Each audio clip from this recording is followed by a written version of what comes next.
All right.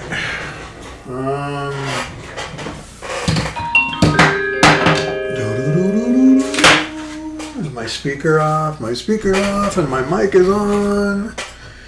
And let me shut my phone off. And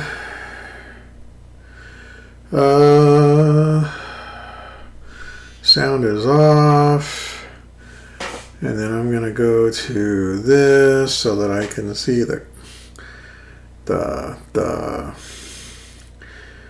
what? Where am I? Okay. I don't want to hear myself talk. There we go. And Jeff says, good sound. All right, cool. All right, let's see how this works. So, hey, I hope everybody's having an enjoyable weekend. We were, some friends of ours live just outside of town here, and a co-worker of my wife's, and so we were over there for yesterday and all of today, and they have a little cabin on their property, and really nice, good views, and really great time. Really enjoyed ourselves. So yeah. And being it's Memorial Day, I wanted to take a minute here before I start babbling about crazy stuff or useless stuff and talk about Memorial Day. And mainly because not mainly, but it's it's related to what we do, at least in this country, I think, for a lot of us. And so I think it's important to observe the holiday for as appropriately as we can. And a lot of us don't know what appropriate is anymore, but for those of us that do, to set a good example and do what we're supposed to do. Now, so I was sitting here over the weekend, and I was thinking about a particular family member, but the thought popped into my head: well, how many people out there have a combat death in their family, in their extended family at some point? You would think it's a fairly common occurrence, and I'm not discounting by any means that it happens or not, but I don't run into people. I very rarely run into people who have. I've run into a lot of people who have veterans in their family. I don't run into a whole lot of people who have veterans in their family who didn't make it home. And and I realize it's a touchy subject, but I think it's stuff that we need to talk about. Because I think, actually talking to our friends this morning, and I made the comment that, this is a big part of who we are as a society, and as at least as what we used to be, as Americans, and that was to get it done. And it's going to hurt, and things are going to suck, and people are going to suffer sometimes, but you got to do what's right, and you got to fight the good fight, right? And you may or may not agree with that, but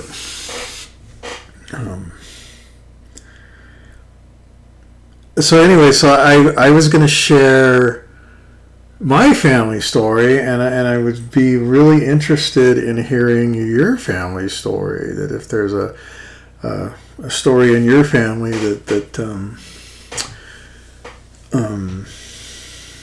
you'd like to share it. If you don't want to share it to the group, you can share it. You can send it to me. I'll keep it confidential. But I'm really interested in the commonality of that experience and what the effect was on the family. So if you feel like sharing, please do. If you don't, that's understandable. I get it. So anyway, for my family, my grandfather's brother, my grandfather's sister's husband, so my grandfather's brother-in-law,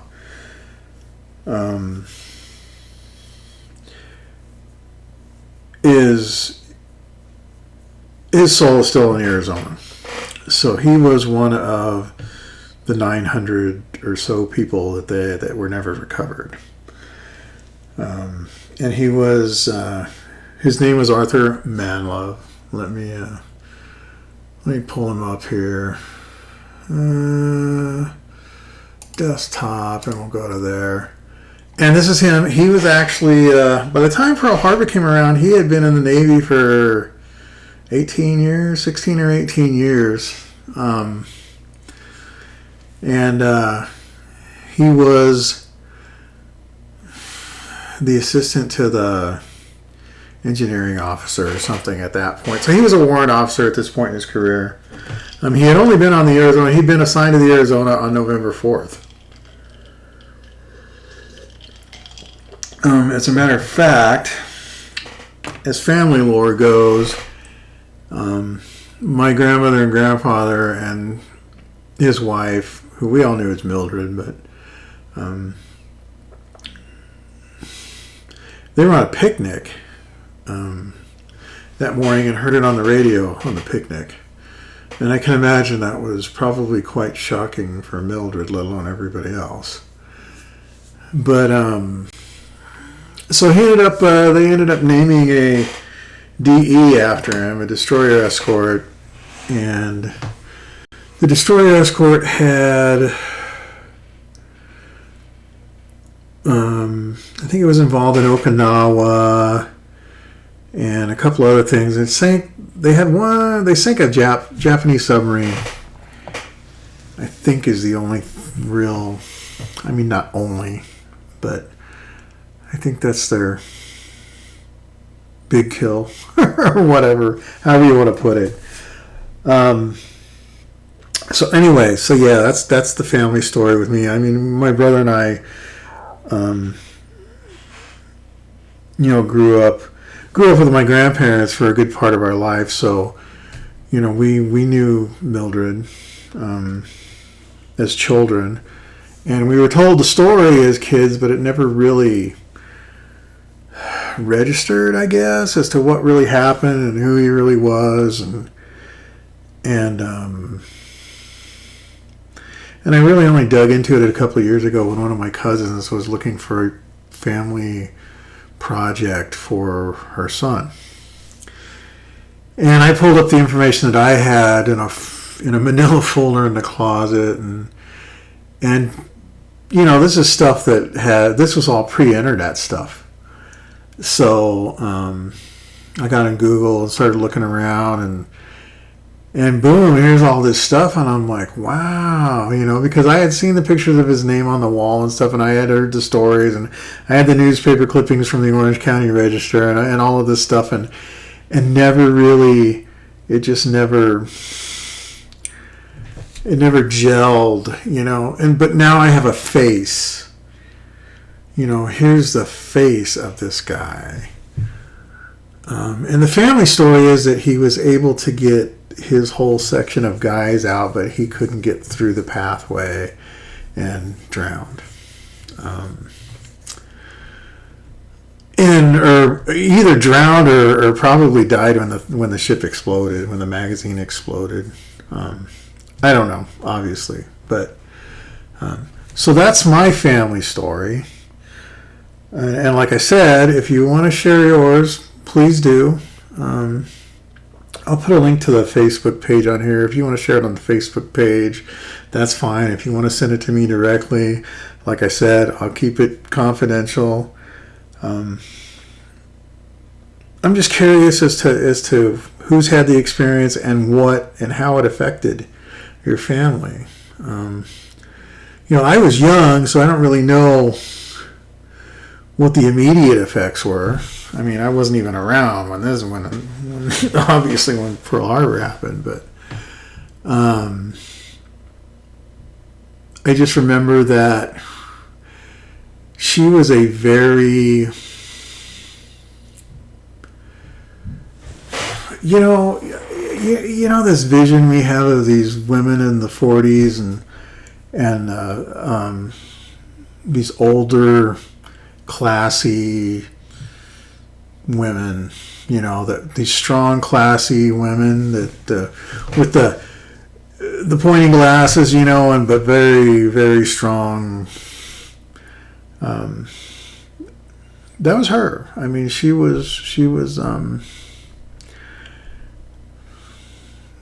At least to me, when I was a child, she seemed like a very strong person, but not. Well, I guess, like I said, I don't know what others to say other than she was a classy lady.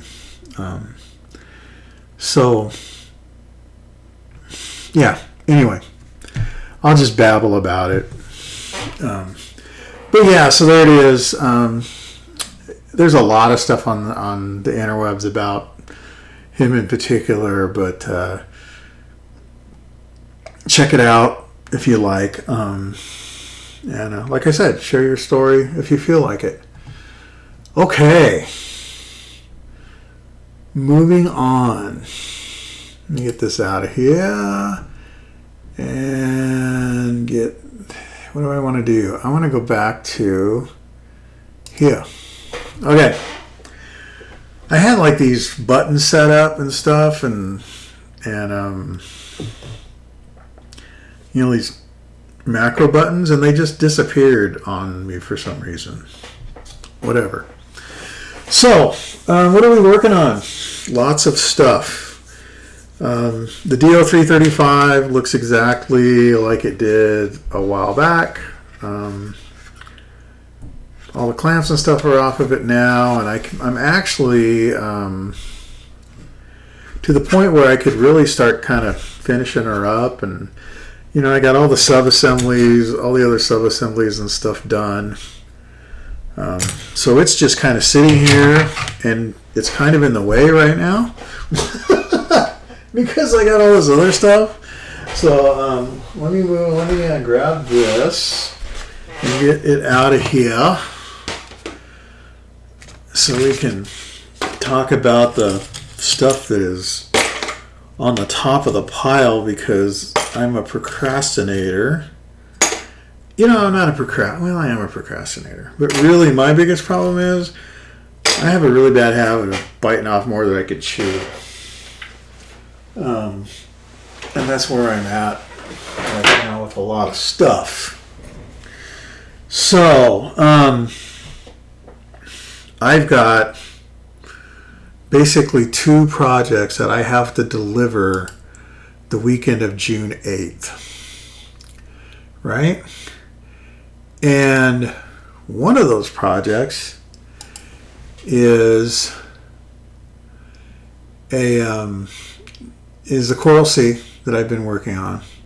Sorry, I'm playing with my camera. And the other project is the super secret one that I've been talking about, but I'm going to just kind of let it out of the bag because I need to get it done, and things need to happen here and whatnot. But I won't tell you who it's for or what in particular.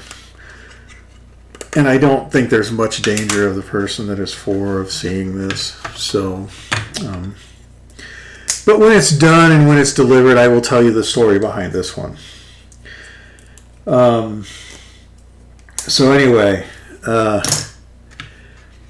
this is a pretty good kit. This is the Hasegawa kit number 1217. And what I was looking for was an F16A Plus, and Jeff there was kind enough to find it for me. because he's the research god. he's the shopping god of the modelers.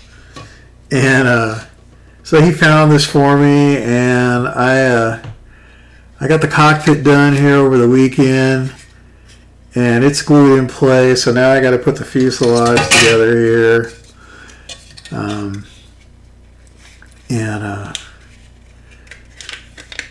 we'll be good to go. So I'm going to be working on this tonight. The Coral Sea, I just got to get that one part done. Where I chopped it all up, and I gotta get that smoothed out. And once I get that smoothed out, it's really not that. There's not that much to it.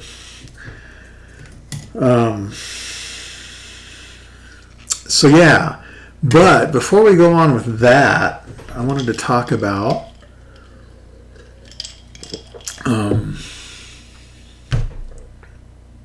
the two group builds that I'm involved with.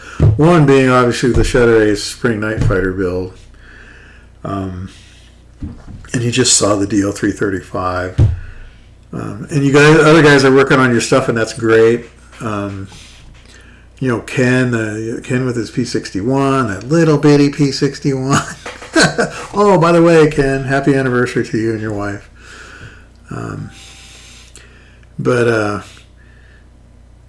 So I've kind of been dead in the water because I got to work on these, but I'll make that deadline.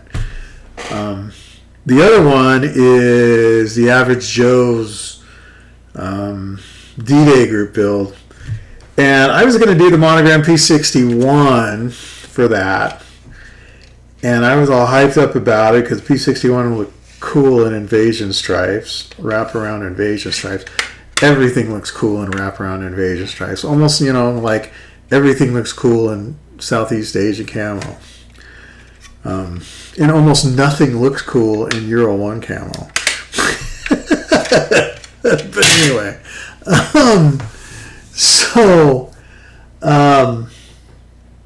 But I was doing some research, and that's really, I think that was one of Shannon's big intents with that group build was, when you make something that's only covers a specific month of a specific year and it's about a specific subject, you have to do some research. And the extent of my research with that P61 had been, hey, look, here's a photo of P61s with wraparound invasion stripes. Wraparound invasion stripes were only used from June 5th or 4th or 5th through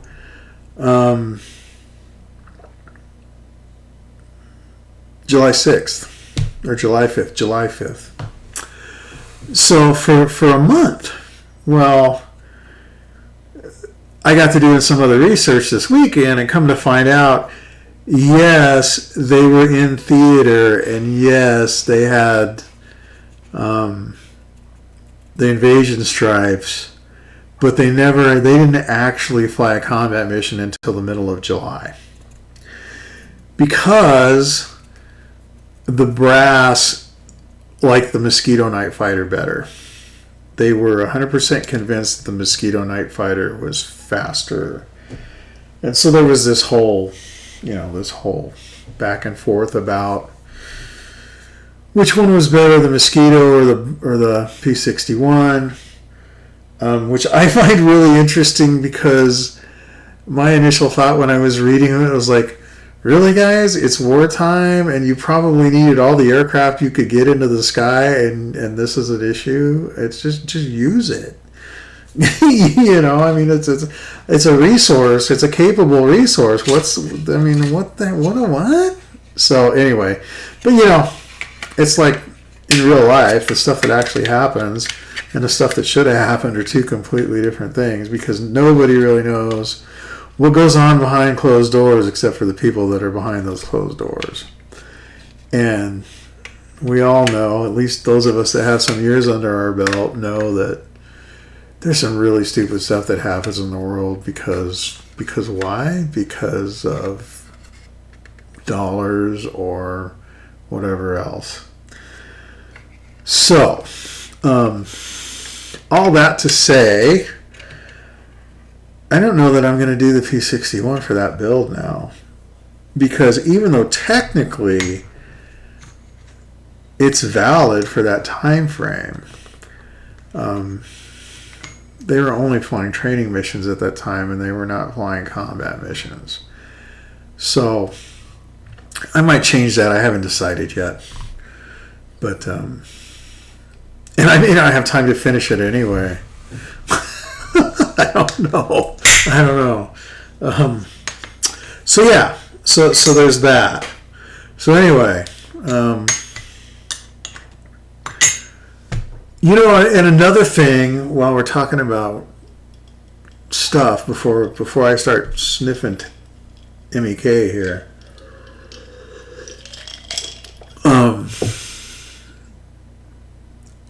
if you guys out there want to provide me with photos of stuff that you're working on or whatever, I would be more than happy to show them during the live stream.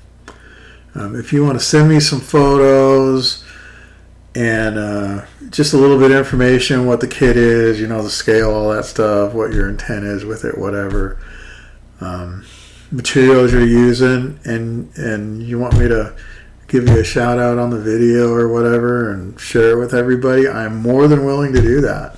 More than willing to do that. So please, if that's something you're interested in, and I know, oh, my stuff isn't that good. You know what? Your stuff is as good, at least as good as mine is, because my stuff isn't that good either. Right? So just don't even go there with me. Your stuff is just fine, and you know, if you don't want to show it off, I will. So yeah, there we are. Okay, let's build something. So yeah, so this thing, one thing I have to say about modern aircraft is there's not a whole lot of parts. There's usually not a whole lot of parts. Unless you got a trumpeter kit where they give you the entire,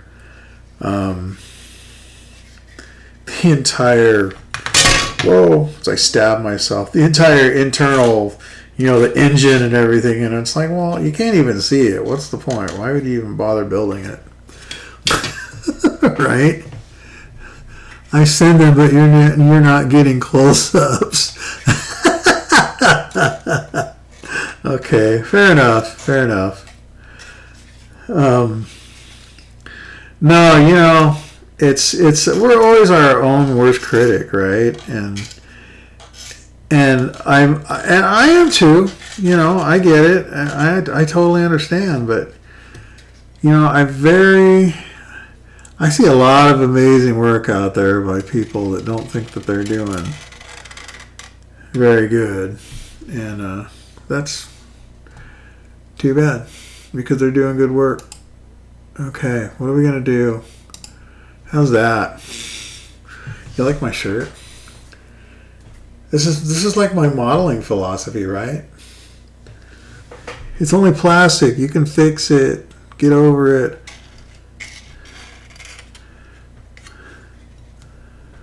Where did I get this? I think I got this at Wally World. Now what I'm doing here is I'm scraping the paint out of these seams here so that the glue will hold. If I was smart, I'd have put some tape or something over this when I primed the inside of this fuselage. But I'm not always smart, so I didn't do that.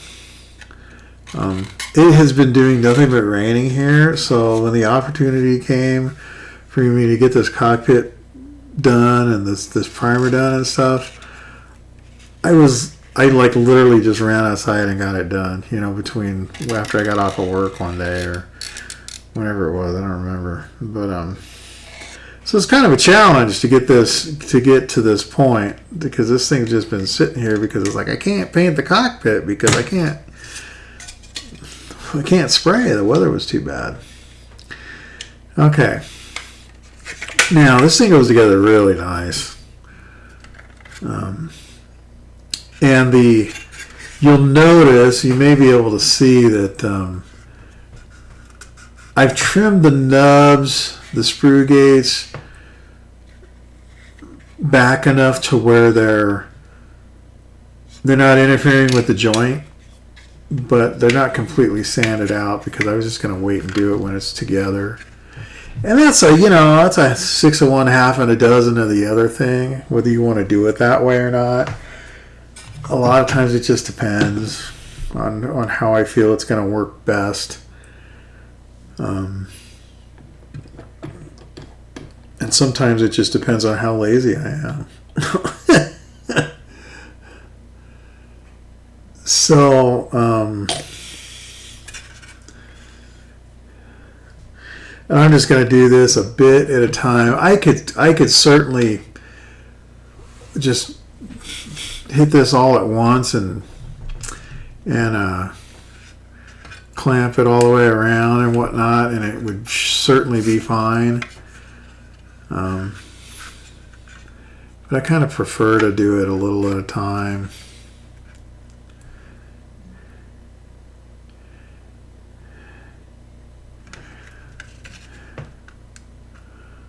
There she be. I don't know how old this kid is. I mean, I'm sure scale mates would be kind enough to tell us, but I don't have a scale mates window open right now, and that's okay.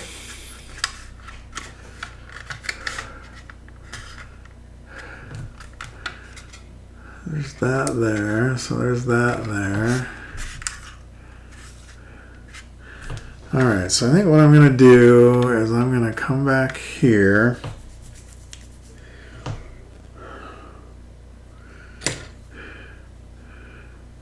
I never did go get clothespins. I gotta go out to the clothesline at some point here and get some clothespins.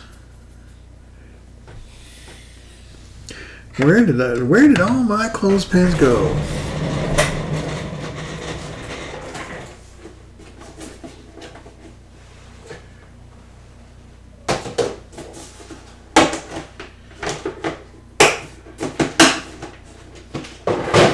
I have no idea.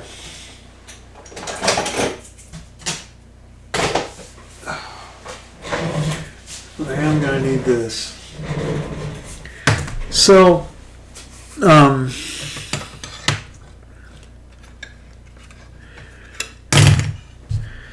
it looks like the best way to do this is going to be with rubber bands. So now that I've got that done there, and there's a little bit of a gap right here, I'm going to pop this up a little bit, and I'm just going to let that flow right in there. It'll go all the way down. Do the same over here.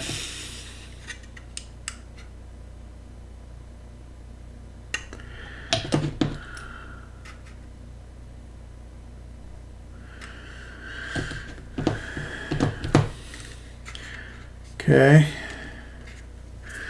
And that's going to be where our first rubber band goes.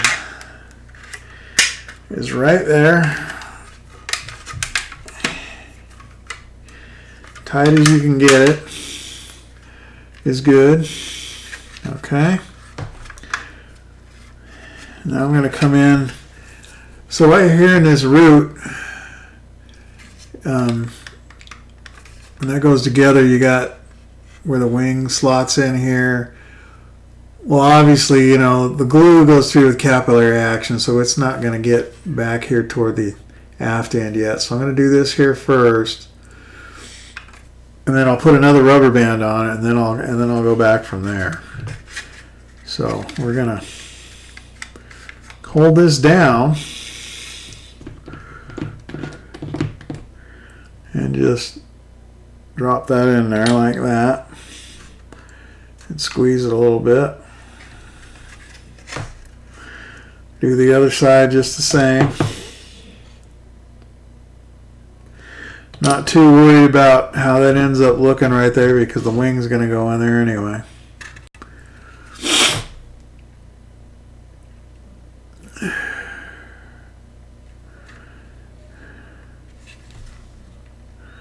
And there we are.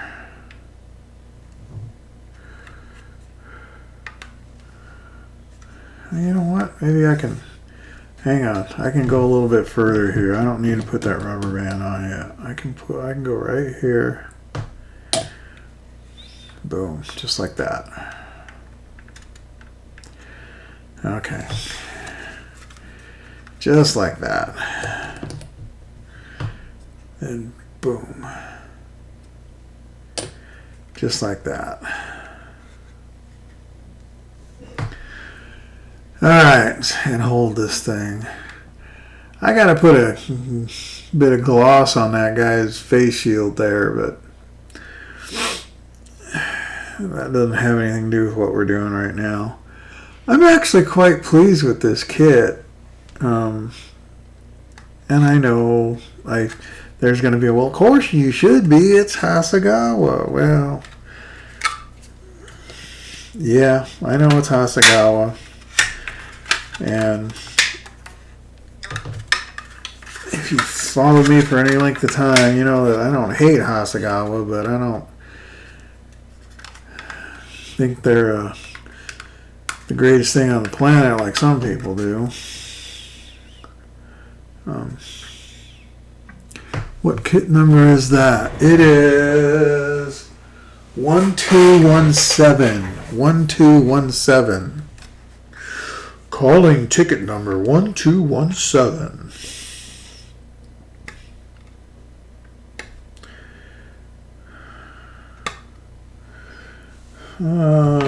Let's see here. I just thought about something. I was like, I hope I'm doing this right. Right? One of those things, you've been doing this kind of stuff for so long, you just don't even look. Yeah, okay, I'm good. I'm good. All right. So right here, where this upper fuselage meets this lower fuselage, that is very, very thin right there.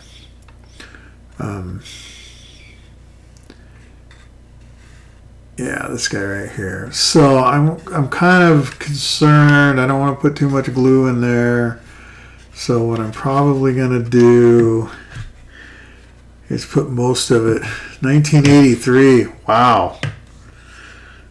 Yeah.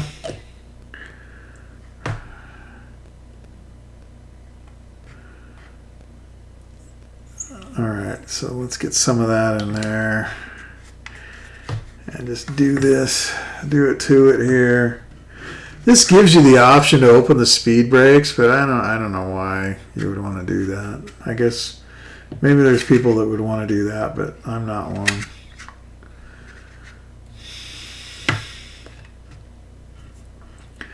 So now the hard part is now I've got this area up here that I need to get glued down. So what do? Well, I'm certainly not going to use that.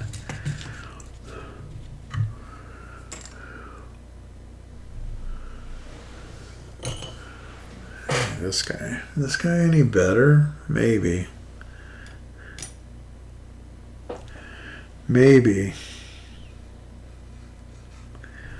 Yeah, that seems to have worked.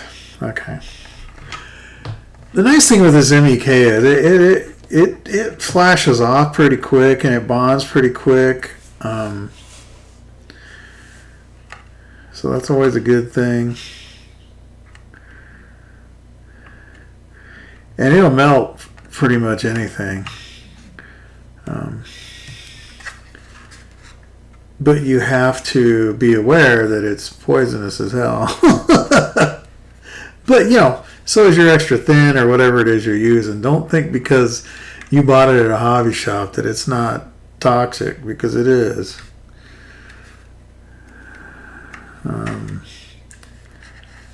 Okay. Is that a gap there, or is it just because of the paint? Hang on here. Sometimes you got to get a little creative.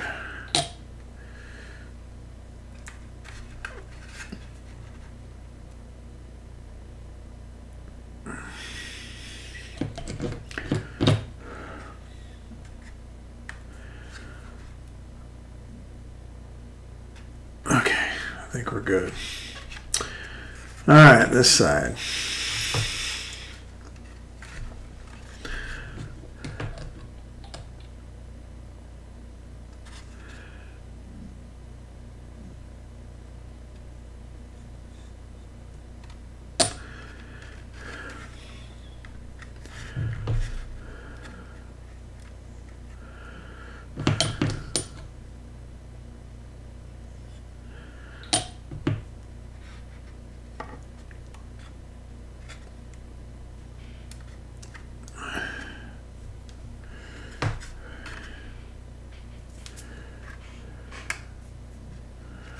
Come on, baby. Where is it?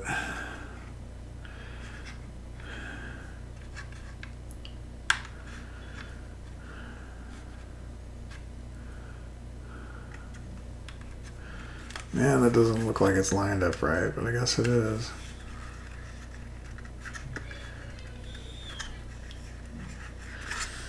Okay. Get some glue in there. Hey, did you guys ever find out what happened to that 16 that went down over there out of March? Did they ever figure it out? You suck up a rock or something, or a bird, or...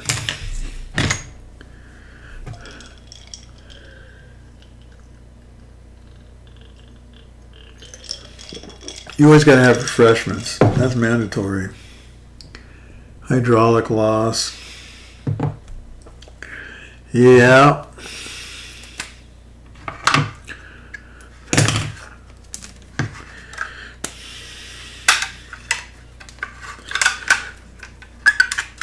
Okay.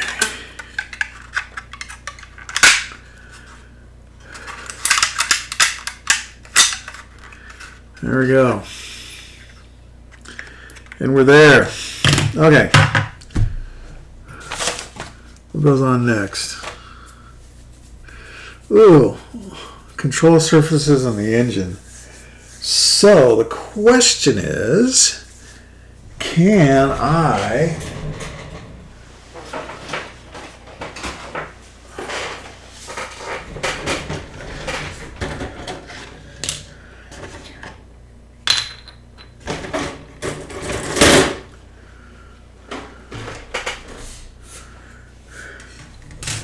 Oh, that's not the engine. Where's the engine?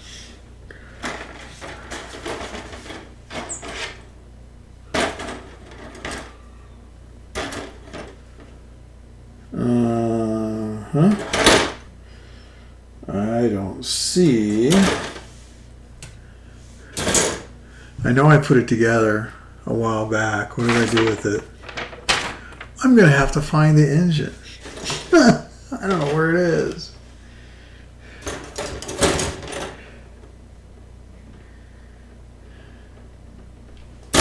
Huh. It's probably up here somewhere. I got a mess right now.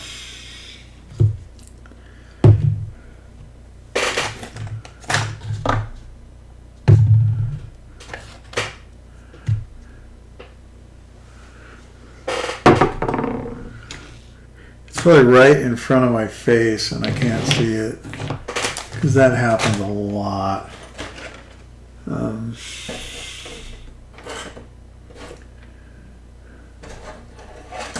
Well, anyway, moving right along.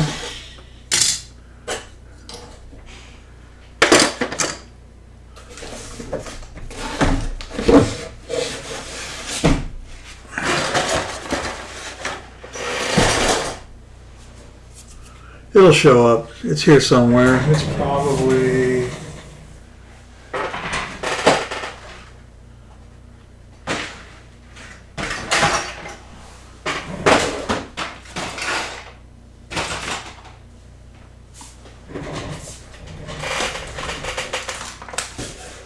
I don't know. I don't know. I'm going to have to scour the floor probably. So, anyway. So here's the vertical tail. And I was kind of looking at this the other day. And it lines up pretty good, but it's not perfect. It's got an issue up here at the fillet. So I'm going to have to kind of handhold that. A lot more than likely. But other than that, it goes in pretty good. That's a 5 days ago. The aircraft is still inside the building. Hydraulic loss. It's still in the building, really? Well, it's a 5 days ago. Huh.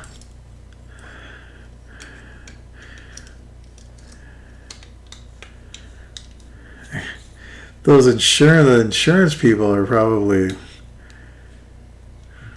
I can imagine the litigation and all the craziness that's going to happen with that. All right, well, let's do this. So when I first started back into this on a regular basis, what was really hard for me was committing what I was doing to glue, because once you committed to glue, you were done, right? I mean, you are. Once you commit to glue, it's over with. So that was kind of a big issue with me when I started back. And I guess it still kind of is. Well, you know what? That's even up here, but it's not over here. It's a little, and it's fine. You know, we'll deal with that. Okay, as long as it's even right here. You know, when you're fitting parts and stuff, and sometimes things aren't right or whatever, you have to decide. Sometimes you have to decide where you want it to line up and where you want it not to line up. You have to decide which part of it's easiest to fix. And that's what I had to do here. Because it seems to me that this is a little proud here. There's a little bit of a step here, but the top is really what I'm concerned about, and it looks fine. And it looks like we're good up here. And oh, I need some glue in here. We gotta fix her up back here.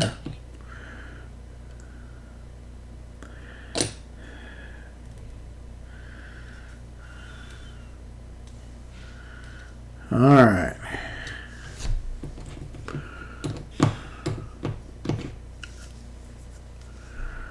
So, man, I've been out in the sun for 2 days. I'm burned out. You know how the sun just sucks the energy out of you after a while? Oh, no. I hate it when I do that. Now I got a fingerprint. To deal with. I don't know if you can see that. Here, let me flip it over. Is it going to focus? Not really. Anyway, there's a big old fingerprint impression right there now. Oh well. What do you do? It's only plastic. You can fix it, right? Right?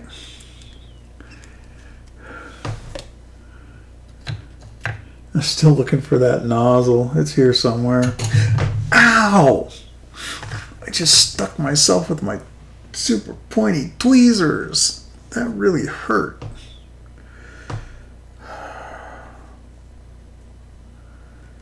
Okay, so there's that. So the tail's done.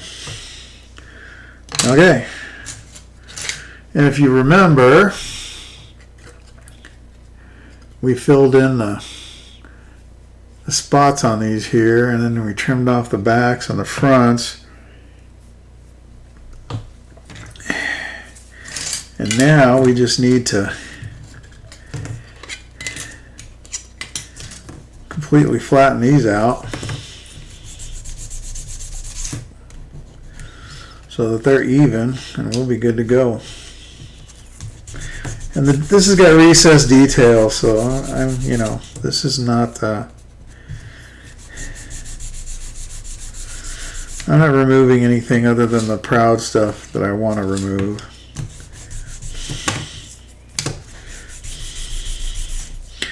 And this thing is very, very, very fine. Okay.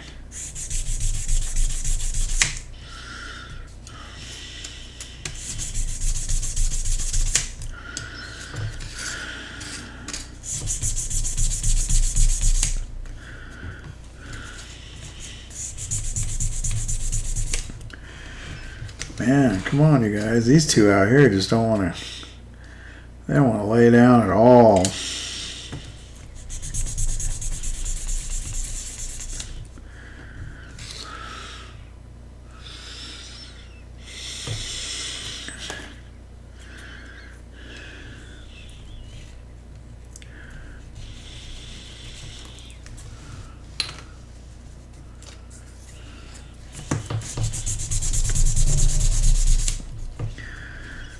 There we go. And honestly, I'm not too worried about the surface detail, mainly because I'm not weathering this.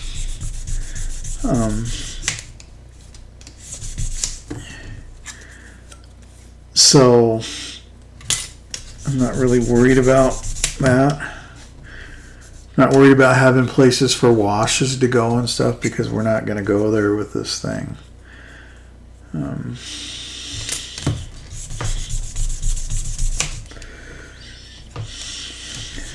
Because it's a tribute build, and I just, it's not, it's a tribute build for a family member, so it's not, in my opinion, it doesn't require that. It should be a, pristine example, I guess you could say.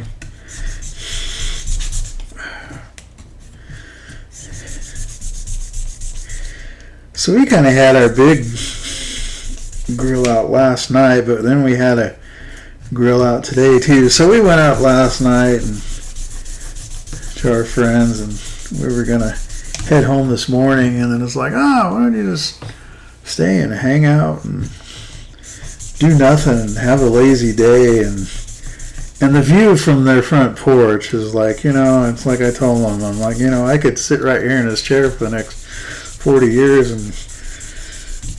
and be perfectly content with myself and the world at large, because the view is that good, and I'm a little spoiled.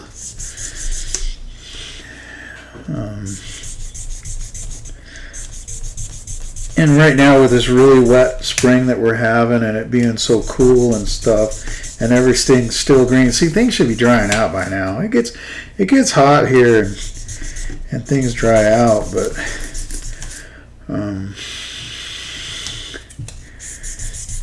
it's really this spring we're having is just unbelievable. It's so great, so nice out.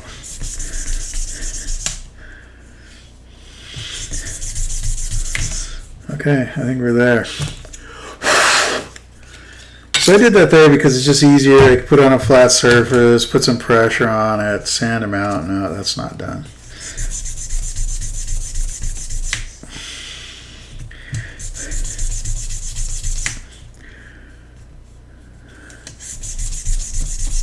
Come on.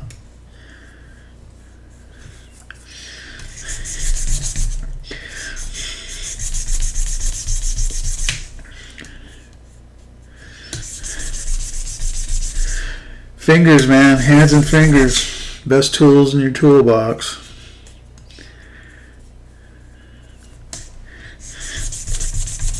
You can feel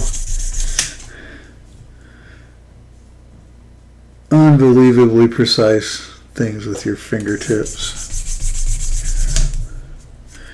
Okay. No, that's not going to fit. Oh, wait. Yeah, no, that's not going to fit. It'll fit this one. Yeah, there we go. And then this one will fit this one. Why, certainly. Why, certainly. Okay. Here we go. Now, I don't normally put a glue like this, it evaporates almost instantly on first. And the reason I don't is because it evaporates so quickly that it won't be there by the time you get the parts together. But this joint is so tight, and I don't want to lose any more of that surface detail than I have to, that I did it that way. That's why I did that. Excuse me. So now I'm going to let it pop up here, and I'm going to just go crazy here and put a whole mess of glue in here.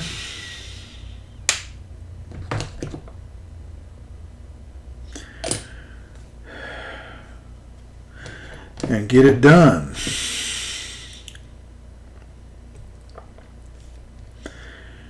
All right.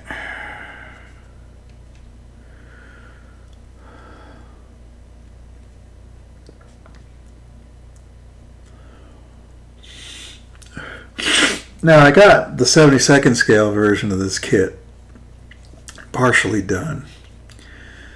And the big problem with that kit is that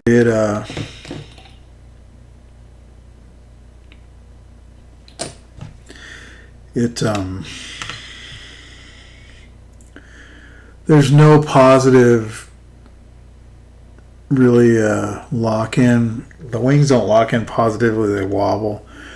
So there's no real positive way to put the dihedral in it or anhedral or whatever it has. And I know the wings flex on these things like crazy. But it just really struck me as a really poor way of doing it.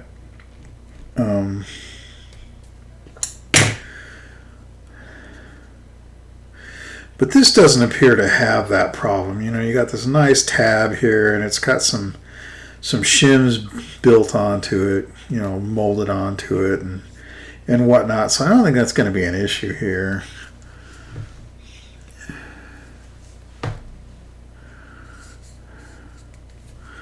Okay, that one looks pretty good. I am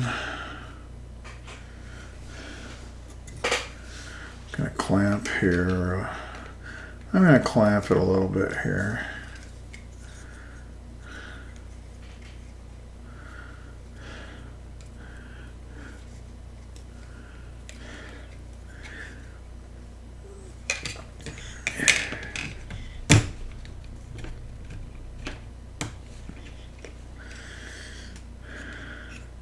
Just for fun.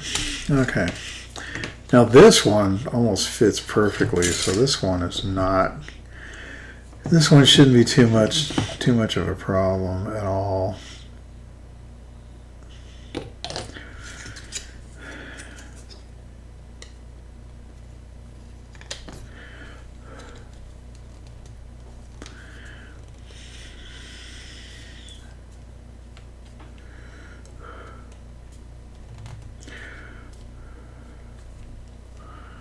Okay.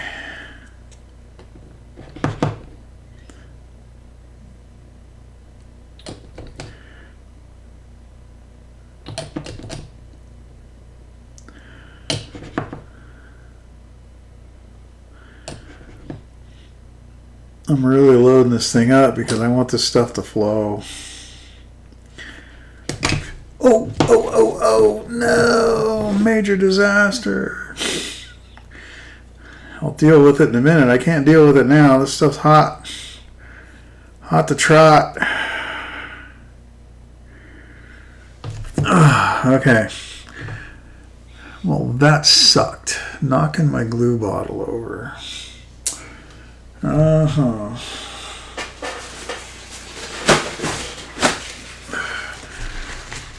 There we go. You ever do that? Knock your glue bottle over? No, I didn't think so. You wouldn't do that.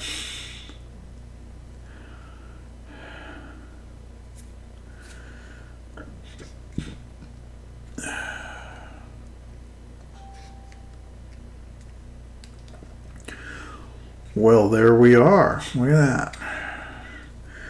We got some wing-a-langs. Okay. Oh, there we are.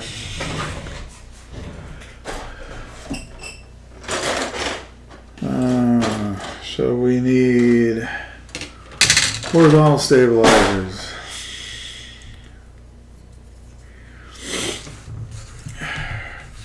Well, I'm guessing that I probably can't put the tail on because I'm going to use my saw. I probably can't put the tail on because the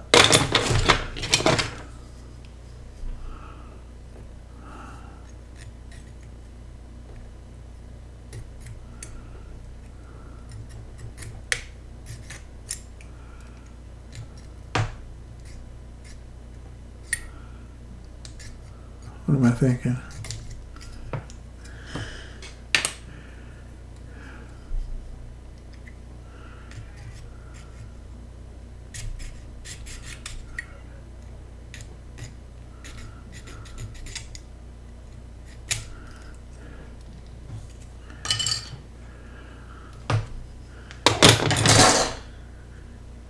Because I don't think I can put the tail on, because if I do that, I don't think that I can get the engine in.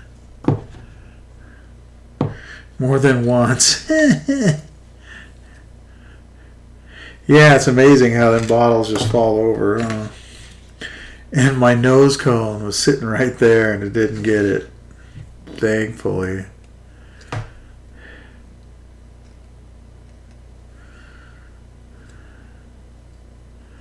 Okay, so what do we got here? So what the heck are those things? Are those supposed to be there? Oh. Research time. One of my favorite things about modeling.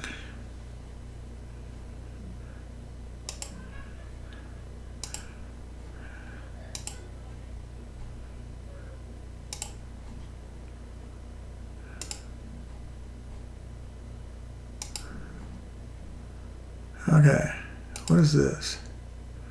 Oh.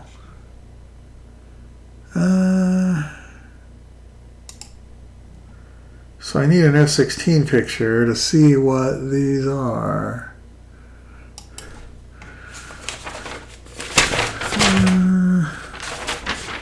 Well, not necessarily see what they are, but to see if they belong there. Or I could just look here. It looks like they do, according to these instructions.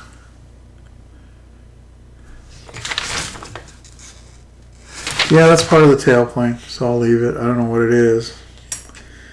But it's supposed to be there. But this one isn't. So we'll get rid of that one.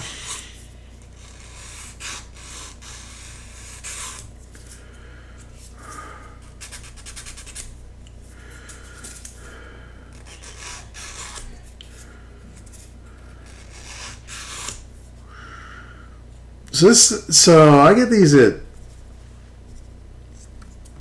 what's that place called? Sally's Beauty Supply. And I know I've talked about these before, but I'm going to again. And these are,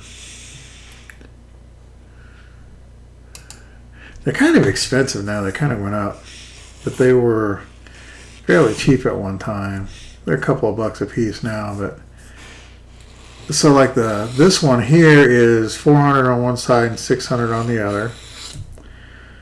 And then the blue one is 220, 320, and then the black one is like, you know, like rocks.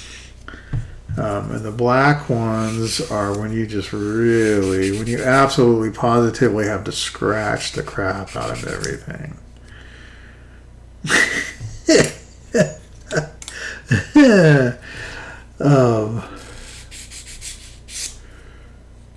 So yeah.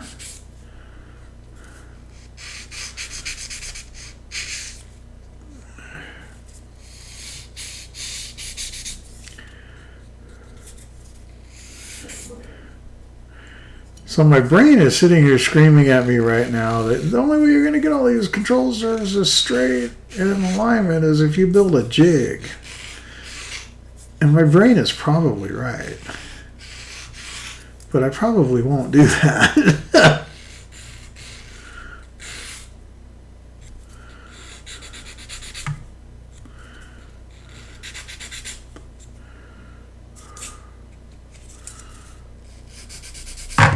That looks pretty good. Yeah.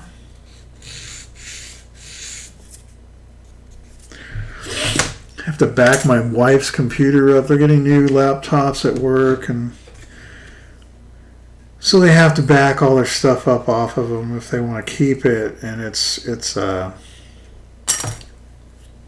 silly thing is they told them they were going to do this 6 weeks ago or so, and so I backed it all up, and then it didn't happen, and now all of a sudden now there's tomorrow, so they basically didn't get any notice, and so I had to back up all my wife's stuff again tonight. And one of her coworkers has the same issue, so they actually have my backup drive, which is fine. I mean, I'll get it. I'll just back it up over the network or something here, but that's a whole... I don't even know why I'm talking about that. I guess because I was thinking about the other things that I have to do tonight. Is that gap supposed to be there? I'm thinking not. I'm thinking it's not supposed to be there.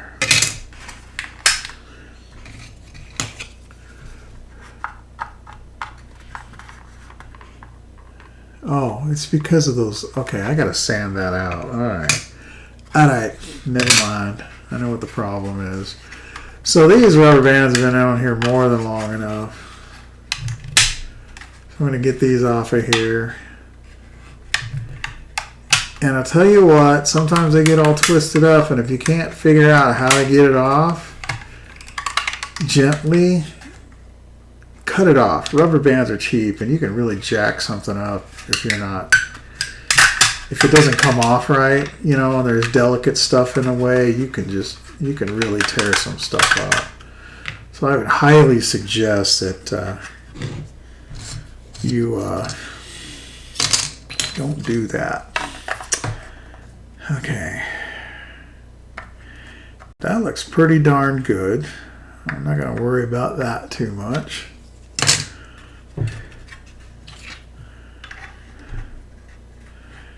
Wow, Hasagawa, this is just a flat-out butt joint. Huh, okay. It's fine. And then these, so I gotta sand these nubs off here to get these straight, and then the wings will go on, which will be nice. And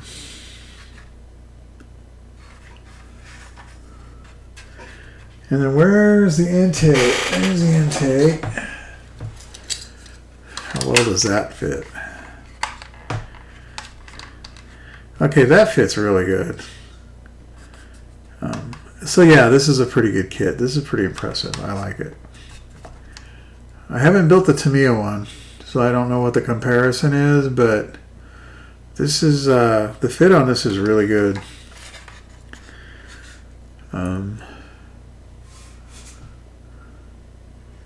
And it's 30 years old, huh? Wow. Pretty amazing. I'm definitely going to have to make sure that I got that stinking tail cone around here somewhere, or I'm going to have to get get an aftermarket replacement or something pronto.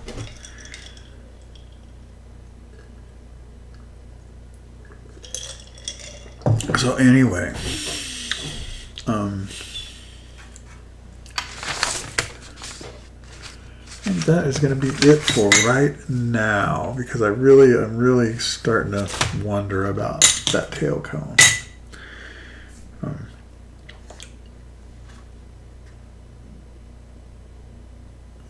What's next on here? Oh, the control surfaces.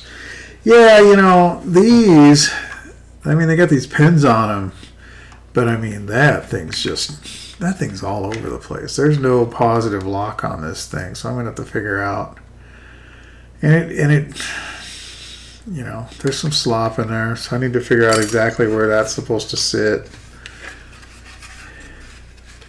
Like I said, these, I need to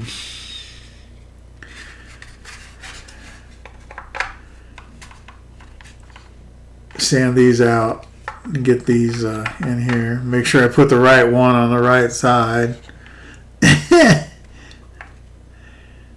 And then, yeah, that tail cone's an issue. That's an issue.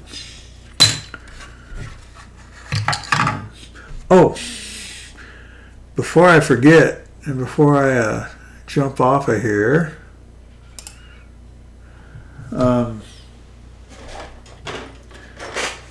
so we were last week. Was it last week we were talking about decals? I was talking about decals. Well, I found my decal paper along with some reference materials that I'd forgotten I had. And so yeah, what I have here this is the stuff from Micromark. It's the 82-272. It's got clear and white in it. I've had this for quite a while, and I have not used it. It's still sealed.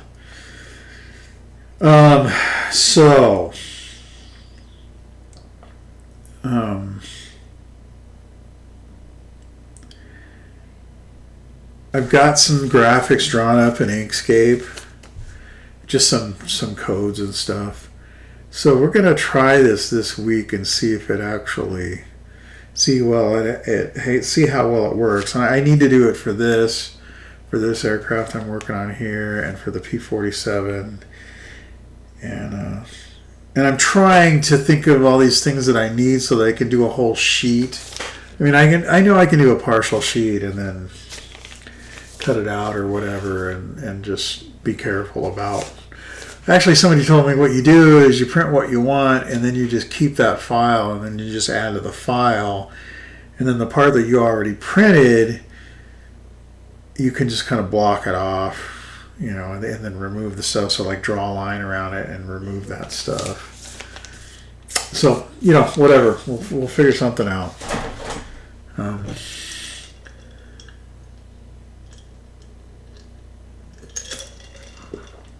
So yeah, I'm pretty happy about this. This is good. I gotta go work on my wife's computer. I will definitely be down here.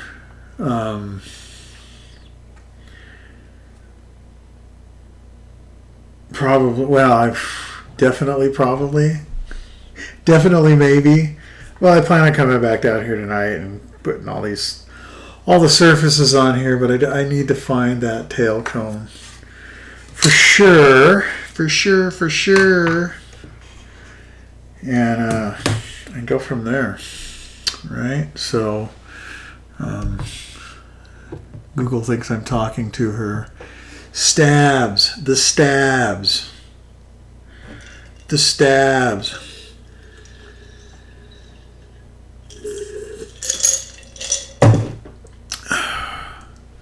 Those pointy things off the stubs are probably measuring airflow or air pressure across the stabs.